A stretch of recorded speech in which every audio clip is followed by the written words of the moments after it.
Good morning, and thank you for joining me on another Ask Sharifah videocast and podcast. I have the honor today of sitting down with a dear friend of mine, and that makes the show so much more special. For those people, you are so welcome, who don't know her, I want to go ahead and introduce an award-winning Latina, Dr. Zulmara Maria. She's an educator, inspirational speaker, author, blogger, and entrepreneur, inspiring women to soar while being grounded in their ancestral roots. As the founder of Roots and Wings, Dr. Zulmara endeavors to inspire others to grow personally, professionally, and spiritually for peak performance. Good morning, Dr. Zulmara. How are you? I'm doing great. Good morning, Sharifah. It's good to see you. It is so good to see you. It's been so long since we've had a chance to just sit down and talk. I'm just so pleased we were able to make this happen. I am as well. Now, one of the things I want to ask, and please let me know if this is a sensitive topic for you, but we started off by saying you're an award-winning Latina.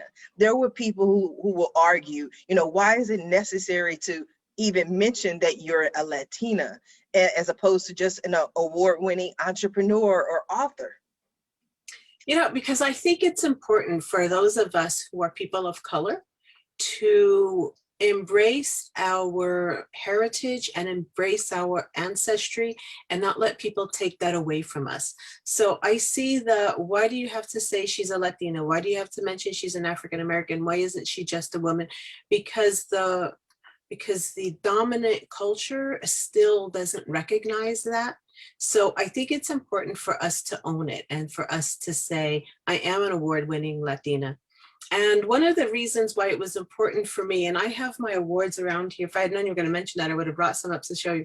But one of the reasons I think it's important is because when I started on this journey, I realized that there were people getting awards and recognition and getting positions for doing things. And my Latina friends and I would sit there and say, we could get this award. Why aren't we ever getting these awards? And we realized that awards beget awards. So if you want to be taken seriously as an entrepreneur, if you want to be taken seriously when you're asking for money or when you're seeking funds, it really helps to have award-winning by your name, that other people have recognized you. So I've been recognized by I've been recognized by my senatorial district. I've been recognized by my senatorial district, my congressional district, by Get Wise Latinas, and by Hispanic leadership. So it's important to me to not only be recognized for my achievements, but to let others know that it's important to be recognized for your achievements, and that it's not just a recognition for yourself, but those recognitions matter. And for a long time in the Latino community, we didn't think that those mattered, so we weren't out seeking them. And then we realized, when the rubber hit the road and they were looking for who to put on a commission, when you're running for office like you did, people are like, well, what have you done? Well, if you can say, I've been recognized by the senatorial district for what I've done, then it starts making a difference. So for me, it's important to be an award-winning Latina, and it's important for the up-and-coming Latinas to know that it's important to collect your accolades, because that's part of what the dominant society does that helps them move forward. And that's what we do. And that's part of what we do to say, you know what, we too have accomplished a lot and achieved a lot. Absolutely. Now, what started you off on this entrepreneurial journey? I've been an educator all my life, and I started my career as a kindergarten teacher, if you can believe that, way, way back in the day. Gosh, I've been in education over 40 years, and I still work for the Cal State system. But I started my entrepreneurial journey because I wanted to make a difference in a different way. So in my work as an educator, I work with mostly first-time full-time students who are going to go to the university for the first time. That's sort of my niche. And in my entrepreneurial, I do personal, professional, and spiritual growth for peak performance, helping people balance all of their life demands, helping people see that you can achieve no matter what, helping people with their spiritual growth, helping people understand. One of my signature programs is Millionaire Divas, and that's near and dear to my heart because my mom, for years was in an abusive relationship, and she had a hard time getting out because of finances. And so one of the things I started with Millionaire Divas was helping deconstruct wealth for our community so that we could see what limits we put on ourselves and what barriers we put on ourselves. Because there's a lot within the culture that is, the meek shall inherit the earth. It's easier for a poor man to get into heaven than a rich man to go through those kinds of things that get reinforced. And so we have some very limiting beliefs around finances and wealth. And my Millionaire Divas program helps to start deconstructing those and letting people know you can be financially independent and financially wealthy. One of my other signature programs is ABRAZOS, of gratitude and appreciation. And I help people develop a gratitude practice on a regular daily basis. And I post daily gratitude ABRAZOS through Latino Heritage Month. And then I have some things that people can do with them. And then I post my books on Amazon. So I have these signature programs that help people relax, take a deep breath, and fall into their power and realize that life is always better if you decide that it's going to be better, and that gratitude is the foundation for helping you start working toward that peak performance that you're seeking and looking for. No, with Millionaire Divas, the word diva itself has had negative connotations. Yes. People feel like a person is being a diva. You're doing too much. Why did you choose the word divas? I chose divas because it resonated with me. Mm-hmm. And it resonated with me from the perspective of what you just said. If you label yourself a diva, you're being too much. You're being too bold. You're holding yourself above others. And we have this notion of we should be meek and quiet and in the background. And to me, if you're going to own your power, it's okay to say, I'm a diva. And it's okay to own that and to say, I'm going to step into my power and I'm going to own the name diva because I can. And nobody has to give it to me. I can take it for myself. And if someone interprets that as you being too bold, then I think that's more on them than on you, because I think it's important for you, especially if you're going to go on a journey of peak performance, to own those labels and those titles that other people want to take away from you or to put a negative connotation on. So to me, it's a word that I own. I like being a millionaire diva. I like not having limits around money, and I like having money to be able to do the things that are near and dear to my heart. So one of the things I start Millionaire Divas off with is I ask them to think of 4 different things. One is, when you get your millions, how are you going to give back to the people that have helped you along the way? How are you going to pay it forward in a way that nobody knows it's you? It's like, this is your silent, I'm going to make a difference, but I don't need glory for this part. How are you going to make a difference to a cause that's near and dear to your heart? And it could be working with the homeless. It could be working with animals. It could be setting up shelters. It could be working with abused women. It could be working with young children. But what is a cause that's near and dear to your heart? What is your soul calling you to do? That if you had $1 million, you would set up a soup kitchen. You would set up a halfway house for abused women. What would you do to make a difference? And then the 4th one is, how would you have fun? Because, if you're not having fun, then why bother, right? And so I always start the program because I find that a lot of women shy away from a lot of money because they're thinking, I don't want a bigger house. I don't want to, I don't want to drive a $180,000 car. I'm not looking to, have a $250,000 boat. So that doesn't motivate women. But making a difference in their community, finding a way to give back, finding a way to pay it forward quietly, all of those things really resonate with the women that are called and see Millionaire Divas. For the women who are attracted to that and have that resonate with them, those things really do resonate with them, and they really do. And they all have a story, right? When you talk about Why is this your cause? They all have a story. And it goes back to your deep soul purpose. Why are you here? So if you spend enough time thinking about it and you meditate on it, you really get an answer to that. What is my soul calling me to do? Like my friend Daniel Gutierrez likes to say, what makes your soul smile when you wake up in the morning? And so that's one of the reasons why I like the word, and I don't find it has a negative connotation. And when someone comes at me with it's a negative connotation, then I'm like, yeah, but you're coming from a different space. Yes, I love the way you turn it around and you change it. And you're always so calm with your passion. That's one of the things I really have always Thank admired. you. It's like you're a passionate person, but you don't have to yell. You don't have to you just move. You continue to move quietly. And I think that's amazing. I want to go back to one of the things that you mentioned earlier about your mother. So you Yes. learned from her experience, and then now you have your own experience. But was it as easy for you as it seems or appears to be for you to shift that mindset from a poverty type mindset to a millionaire diva mindset? You know, it was not easy. And I actually have a story in Chicken Soup for the Latina Soul, for the Latino Soul.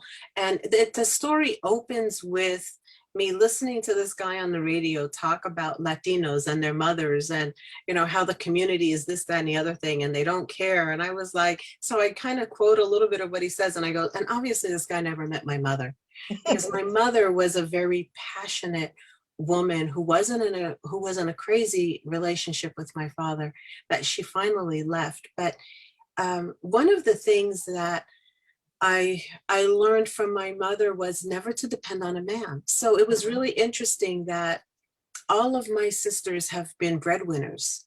And my mother was really, really adamant about, you never want to be in this position. And she saw her position as being one of default. She married when she was 17. She came from Brazil.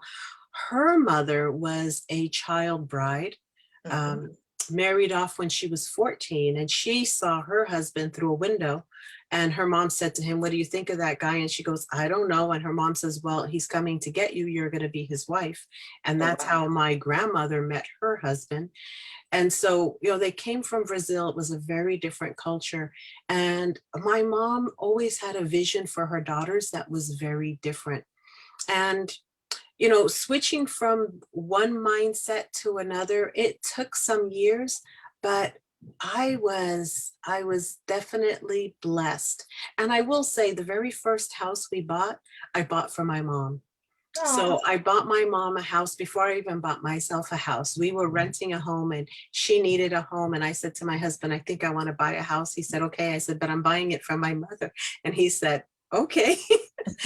Now, since he's in taxes, having a rental worked for him. So, you know, for him, it all worked out.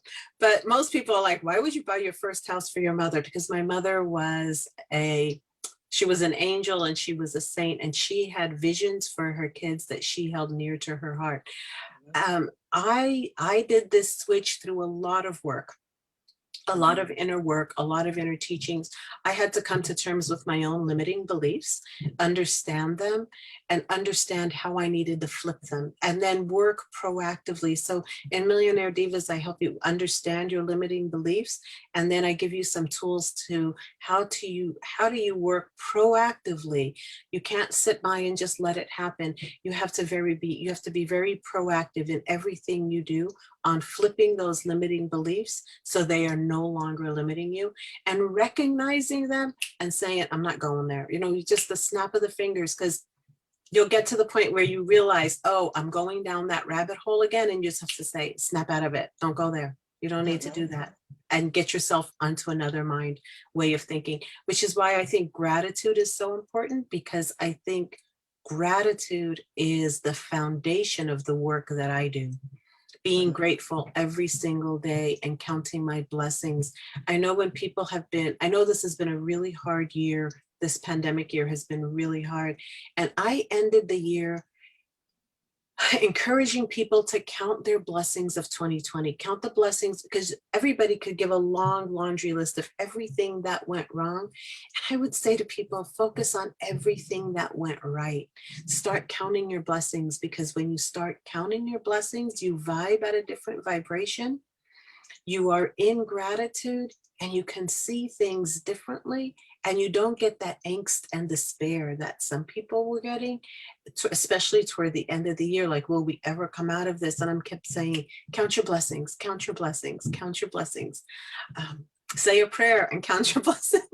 Say another prayer and count your blessings. But you have to count your blessings. Otherwise, you're going to find yourself constantly in that feeling of woe be to me.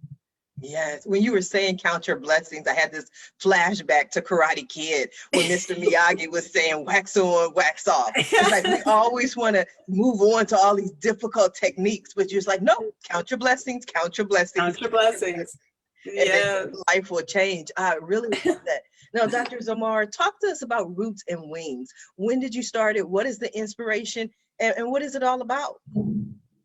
So Roots and Wings is my business, and I started it in 2012.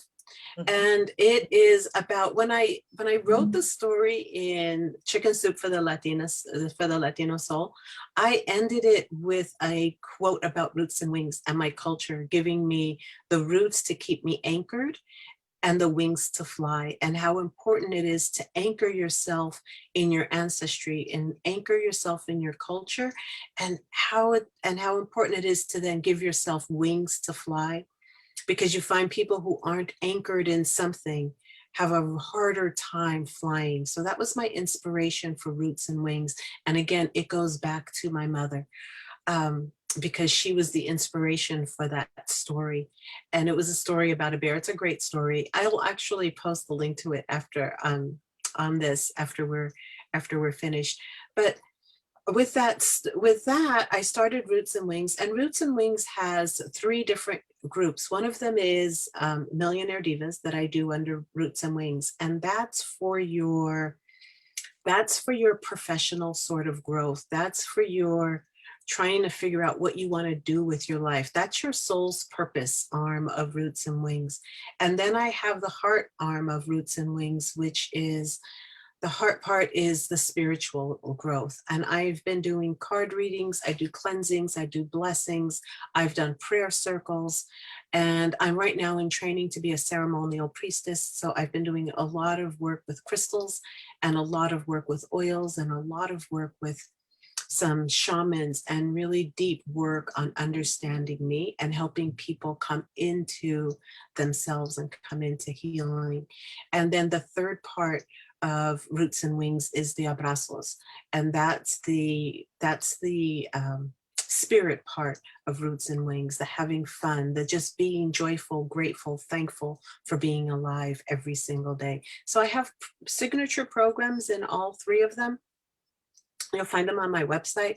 They are, and I also have a Millionaire Divas Facebook page that I post things to. And I've also the president of Long Beach Holistic Chamber of Commerce. So I do some work through the Long Beach Holistic Chamber of Commerce. And I actually have opportunities for people to do 3-card pulls and cleansings and blessings that I'll do on a regular basis with individuals. And then I hold the classes at various times, depending on my schedule and when I'm ready to do that. Okay, so for those who don't know, what is a 3-card pull? A 3-card pull is basically, I use Oracle decks, and I happen to have one here because I'm in my workspace.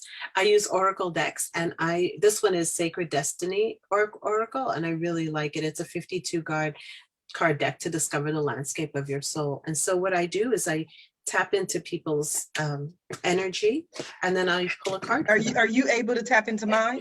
I sure am. Would you like me to pull a card for you today? Yes, let's see what's going on with Sharifah. Okay, let's pull a card for Sharifah today from the Sacred Destiny deck. And basically what I do is I will ask for permission. Do I have your permission to tap into your energy? Yes.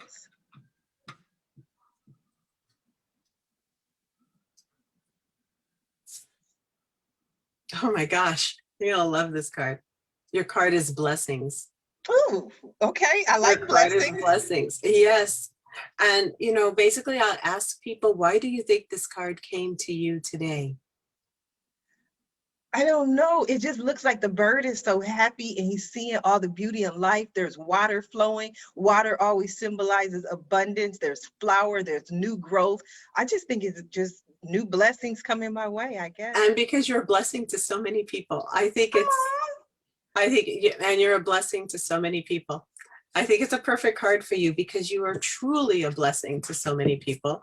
You have a positive attitude and you are one of those divas, I say, that's always striving to make a difference in your community and always striving to help people take better care of themselves and look out for themselves. And so you're definitely a blessing for all of us.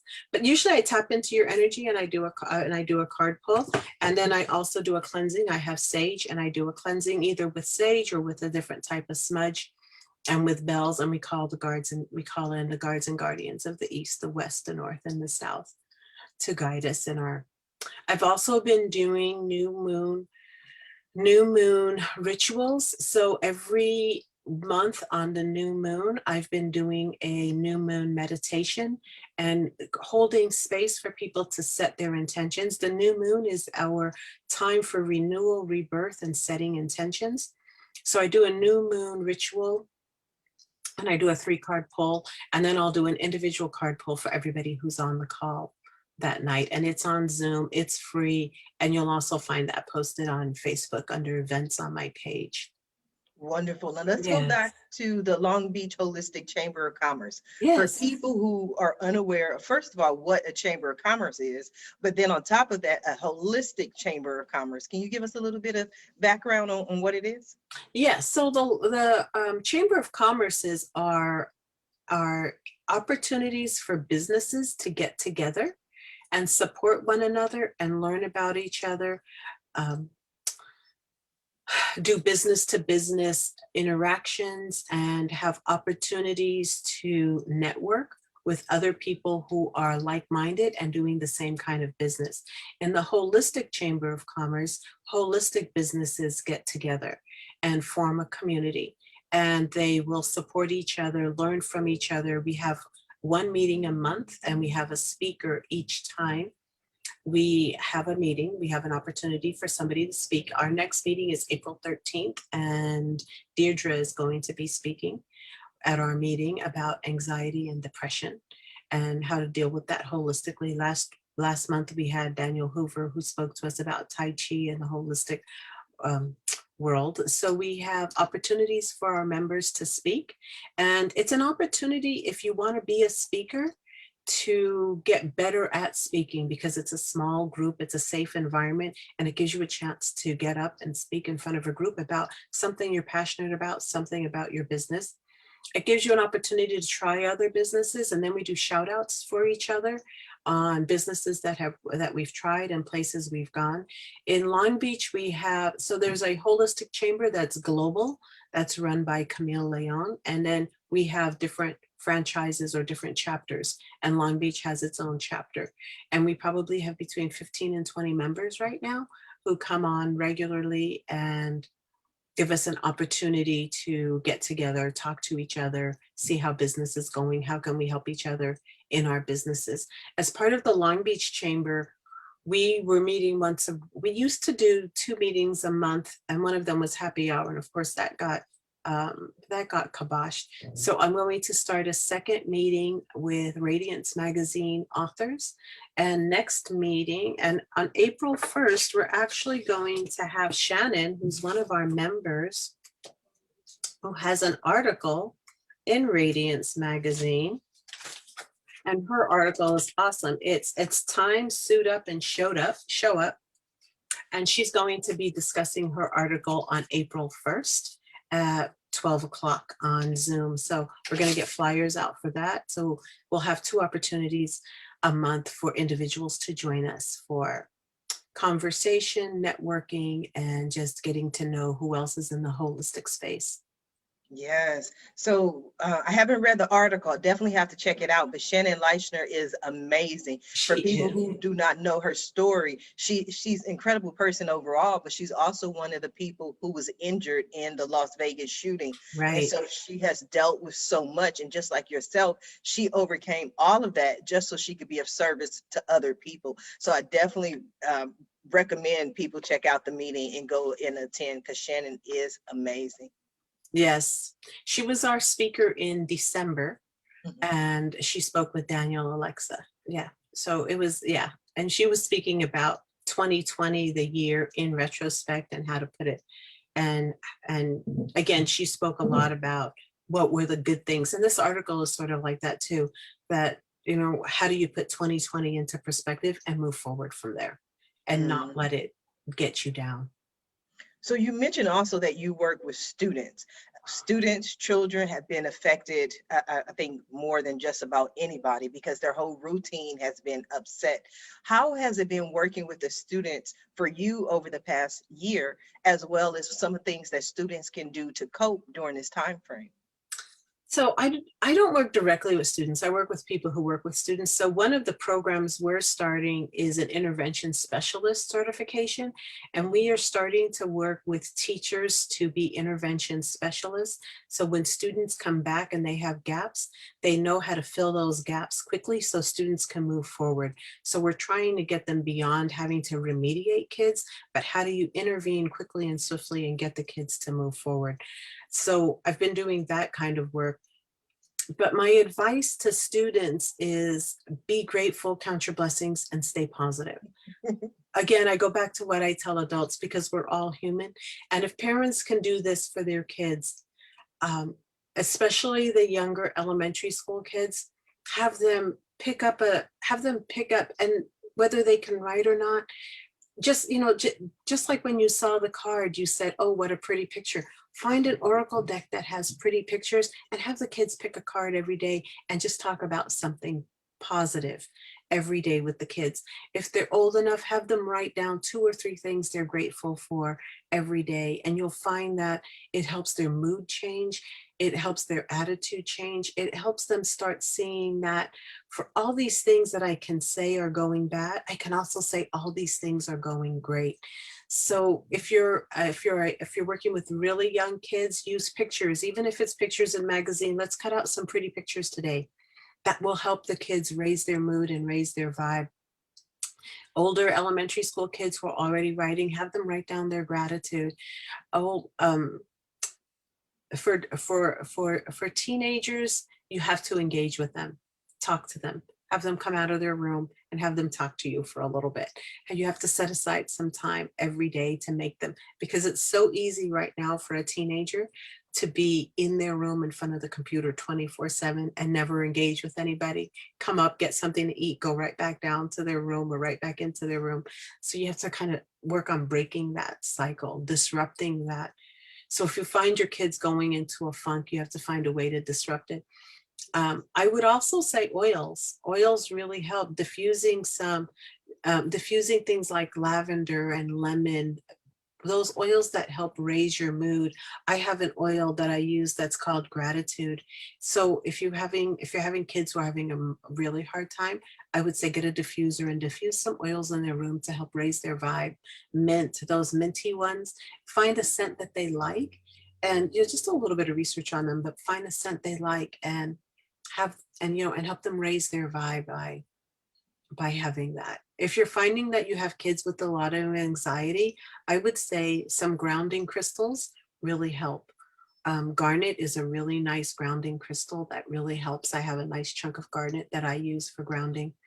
But I would say find some grounding crystals that help and help the kids calm down. Amethyst is another crystal that helps if you have somebody who's dealing with a lot of anxiety. Now, I'm just listening to you, and I know a little bit about crystals, a little bit about cards, but some people are just overwhelmed Yeah, with everything. Maybe they don't know what crystal to use or what oil to use. Is right. this something they can learn from you? I don't teach a lot of that. I will refer them to people who are bigger experts than us. So like Deidre, who's going to be speaking at the Holistic Chamber next month. She is an expert on crystals. She runs crystal enhancements and she does incredible work with crystals. So if somebody said to me, I have a child who's really anxious, I would refer them to crystal. To Deirdre. She does crystal readings and will help. And she did this for me. I have a son who's on the autism spectrum, and she got me a whole set of crystals to work with for him. If somebody wanted to know more about oils, I would refer them to Janie Becker. You know Janie from the Long Beach Holistic Chamber. She is an expert on oils. So I dabble in these things and I learn from them.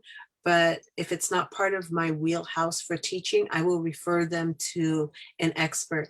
If you're finding that you need movement, Daniel Hoover, who does Tai Chi, incredible teacher, and he gave us some incredible advice about how do you keep the body in movement when you're sitting for so many hours, and when you don't feel like moving, what are some of the things you can do to get the blood flowing, to keep your vibe going, because movement is so important for our body. So if people want to know more about this, or if you feel like you're having an issue and you'd like to, then I will do consultations with them. And then I usually will refer them to somebody who is, if it's something really simple, like what's a good grounding stone, I can help you. But if somebody wants a little bit deeper work with crystals, then I would say go to Deirdre, because she actually does crystal readings and she will read your aura for you. And she will choose crystals that are just for you after listening to your story. That's amazing. That's interesting. And I see that's one of She is. the benefits of the Holistic Chamber of Commerce is all these referrals from other members. Yes, and all these resources that you end up having at your fingertips, because you really get to know what people are doing and how well they're doing it.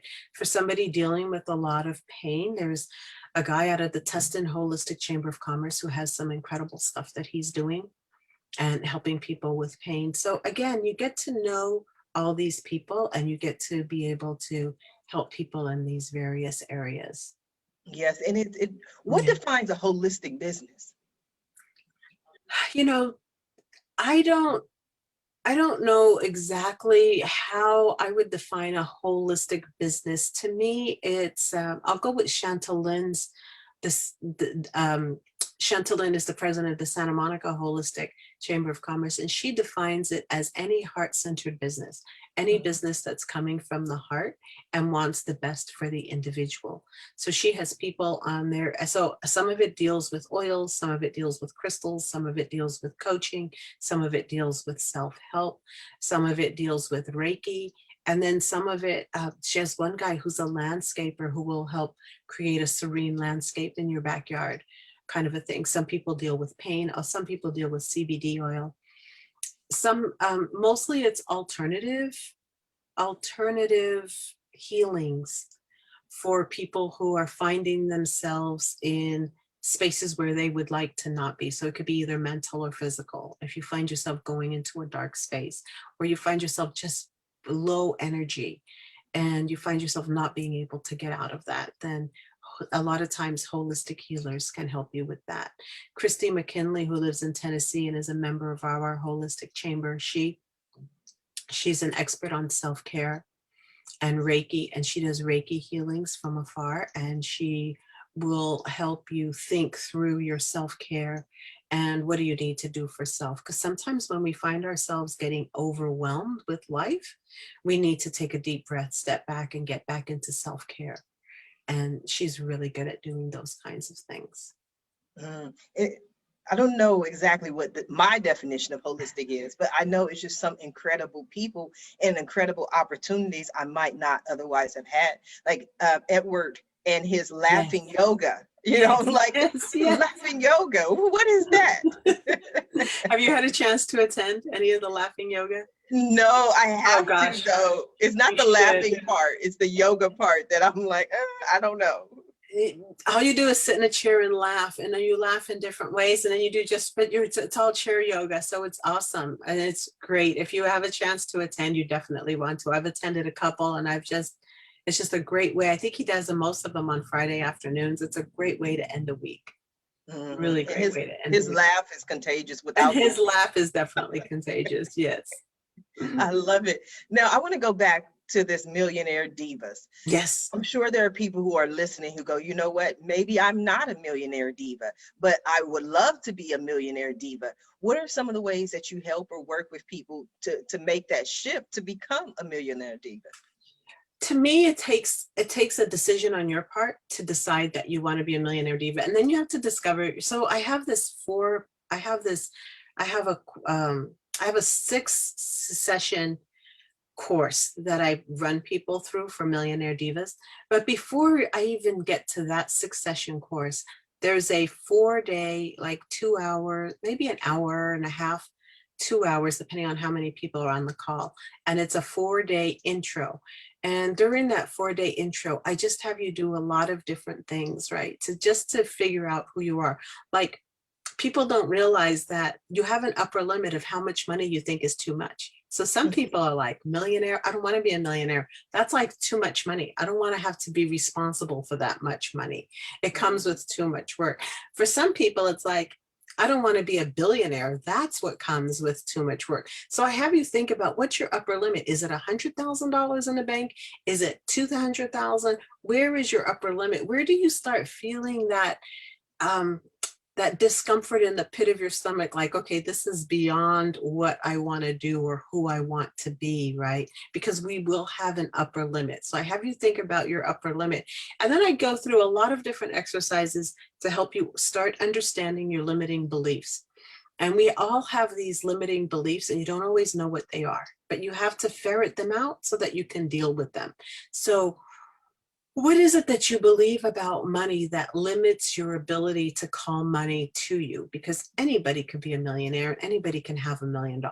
So if you decide you're going to have $1 million, what is it that you have to deal with within you that's keeping you from getting there? Abraham Hicks says, your money is there for the taking. You just have to decide you want it. It's just there waiting for you.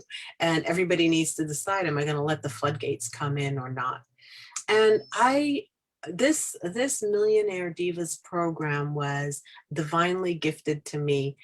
I went on a vacation. I was working on a different program. I was working on Reclaiming Your Divinity, part of my spiritual group of offerings that I was doing. And my husband and my son were going to go hiking in Tahoe. So I took a couple of days off and we got a timeshare in Tahoe. And I was going to go sit by the pool and just work on my little divinity thing for a while and just take a little vacation. I get to Tahoe and it was May. This was the end of May. It starts snowing. I was like, snowing? What happened to all my pool time? And I started working on my divinity thing, and I kept coming back and coming back. And I took a deep breath. I closed my eyes, and I'm telling you, I just got this download. In like 6 hours, I had the whole Millionaire Divas program just there. And it was May. I put it out in June. The class, I capped the class at 20. It filled up in less than 4 hours. And from there, I opened it up a little bit more. I let 25 people in, and it was 6 hours every Saturday for 6 weeks. That's how I had set it up. It was a 6-week course. We're going to go twice in July and then the 4 Saturdays in August. And the class filled up and we had a great time. I learned a lot in teaching that class. I remember waking up about a week before the class, about 2 days after I put the class out in June. I had this crazy thought of, will I have any street credibility? Because I haven't manifested my millions yet, right? And I was like, I don't know, but this came to me, I'm going with it. I kid you not, about a week before and I saved these texts, about a week before the class was going to start, my husband went to visit his sister, and she lives in San Diego, and she was studying to be a real estate agent. She goes, well, let's see how much your properties are worth. And we have 3 properties. In the middle of the night, he's sending me these texts about what our properties were worth. And I was looking at them and I'm doing the math and I'm like, oh my God, if I take away what we owe on the properties to what they're worth, I've already got $1 million in assets. And it was just like a signal from the divine that I was on the right track. And so does it work? Yeah, it works. Does it help you get rid of your limiting beliefs? Yes, it does. Is it work? Yes. It's not going to happen just because you decide it's going to happen, but I give you a lot of different strategies on understanding who you are and what you're bringing to the table. I had this one woman in class and we were talking about different things. And I have you play this bingo game to just kind of get you started. And one of the things I had in there is that millionaires are happily married. And she looked at that and I told them to, when I say these things, if you get a feeling in the pit of your stomach of, that's not right, then mark that, because that's a limiting belief for you. And she goes, okay, no way. Every millionaire I know is divorced. I don't want to get divorced, so I'll never be a millionaire. And in that instant, she realized what her limiting belief was, because she had attached divorce to money. She was keeping herself at a certain level, and she was an entrepreneur, but she kept herself at a certain level because she felt if she went above that, it would harm her marriage. So those are the kinds of things I help you try to understand. I ask about millionaires are wonderful, great, kind, caring people. And some people are like, no, they're not. And I said, if you can't believe that a millionaire can be a kind, great, wonderful, kind, caring person, then that's a limiting belief, because you're associating negative behaviors to millionaires and you don't want those negative behaviors. So you're keeping yourself from accessing those millions because you're thinking, if I become a millionaire, I'm going to be a jerk. And if you're thinking all millionaires are jerks, then that's one of it. So those are the kinds of things I work with you on at a deep level, right?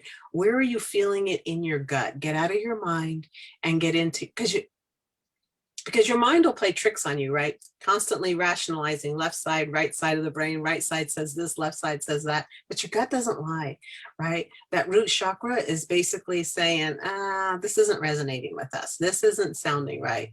I don't think that millionaires are kind, caring, generous people. And so if you want to be a kind, caring, generous person, what does that mean? That means you can't be a millionaire. So it's ferreting those things out, those long conditions that we've had. A lot of it comes from cultural conditioning, societal conditioning on what we think about wealth and what we think about money. It was funny, I was on a call yesterday and somebody was asking us as our icebreaker, what do you like that's green? And nobody wanted to say money. It was like, again, a limiting belief, because within our society, you don't want to say, I like money, right? It's not one of those things that you go about saying, I like money, I love money, money is awesome, money is wonderful, money comes to me quickly and easily, I deserve all the money I have. And then it's also realizing that because you get yours, it doesn't mean other people can't have theirs. And that zero-sum game that we've been conditioned to believe, if you have too much, that means somebody doesn't have. It means that you get to share and live your love. And I try to get people to understand that having more means you get to share and you get to live your life's purpose. And that's what you're here for. And that's what's important, following your dreams and understanding what those dreams are. You are amazing, Dr. Zulmara. I always enjoy any opportunity I have to speak with you, Oh, sit thank down you. with you. Now, we are coming down to the last few minutes of the show. And what I love to do at the end of every show is just simply allow my guests the opportunity to speak directly to the audience and let them know what you want them to take away from your appearance here today. Okay, well, thank you. And I appreciate that. I just want you to know that life is absolutely awesome and incredible, and it's worth living. And you need to be grateful and thankful for all of your blessings. And you need to be grateful and thankful for everything that you do. I'm going to put one of my gratitude, it'll probably go up tomorrow because I didn't set it up for today, but I will put one of my gratitude books up for free and I'll post it on Sharifah's thing. And I ask you to just live in gratitude. It's a great book. It gives you a little gratitude quote. It gives you an affirmation and an affirmation. They're on Amazon under Zulmara Maria, Teixeira de Lima, and I will put one of them free and you can download it if you have a Kindle app on your phone, and just live your life in gratitude and live your life in service. And if you would like to join me on the new moon of each month, just go to my page and find the new moon rituals and join me and have an opportunity. And I consider this one of my self-care gifts, an opportunity to just take a pause, take a deep breath at the beginning of each month and just say, this is what I would like to do. This is what I would like to see manifested in my life, and just go with it and give yourself that gift of time. Thank you. It's been such a pleasure to be here with you today. And Sharifah, you are always, and as soon as things open up, I want to go ahead and take you to lunch, because I would love to have an opportunity to sit down and talk to you again, just one-on-one, because it is always so much fun to catch up with you and know what you're doing. Gracias a todos. Namaste. I love it. Namaste. I'll definitely take you up on that offer for lunch, because I always enjoy spending time with you. Now, if people want more information, what's the best way for them to reach you or follow you? They can follow me on Facebook. I'm very active on Facebook, more active on Facebook than any other social media network. I do have on Instagram, I'm Zulmara Maria. On Facebook, I'm Zulmara Maria. So you can follow me on Facebook, and you can follow me. If you want to know more about Millionaire Divas, I have a Millionaire Divas group. You could just join that group, and there's a lot of information there. If you want to do any of my events, they're usually posted on my business page on Facebook under events, and you'll be able to find the events there that we're doing. If you're interested in more information on the Long Beach Holistic Chamber of Commerce, go to our Long Beach Holistic Chamber of Commerce page, and you'll get some information there. And you can, right now, our meetings are free, so you can join us for a meeting. We meet the second Tuesday of each month. And like I said, April 1st, we're going to have Shannon talking about her article in Radiance magazine. I definitely have to check it out. I don't know how awake I'm going to be on April 1st after celebrating my 45th birthday on the 31st. But I know. That's I going to might be have to make exciting. it. It is. It's going to be a Zoom. I invited everyone. Don't know how it's going to work out, but I just love to talk to people. So it's going to be a lot of fun. I have enjoyed this conversation, So Dr. have I. Thank you. You are so welcome. I want to thank you for being a guest. I also want to thank everyone who tuned in to watch this show. We definitely appreciate you, but I always ask, please don't just watch the show. I appreciate it. I appreciate you sharing the show, but please support our guest. Follow her on social media, visit her website, reach out to her, and find out if you too can be a millionaire diva. Now, if you want more information on me, on my business, or you want to be a guest on Ask Sharifah Videocast, visit my website at AskSharifah.com. Until next time, everyone have a safe and a blessed day. Bye now.